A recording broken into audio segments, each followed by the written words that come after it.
جس شخص کی رات کو آنکھ کھلے، جو شخص رات کو بیدار ہو کر یہ دعا پڑھے، لا الہ الا اللہ وحدہ لا شریک لہ لہ الملک و لہ الحمد وہو علی کل شیء قدیر، الحمد للہ وسبحان اللہ ولا الہ الا اللہ واللہ اکبر ولا حول ولا قوۃ الا باللہ العلی العظیم۔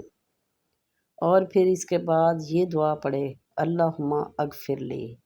آپ اس کے ساتھ اضافہ کر سکتے ہیں، اللہم اغفر لی وارحمنی وارزقنی واجبرنی واہدینی وعافینی۔ یا پھر کوئی اور دعا بھی کریں تو اس کی دعا قبول ہوتی ہے، اور اگر وضو کر کے نماز پڑھیں تو اس کی نماز بھی قبول ہوتی ہے۔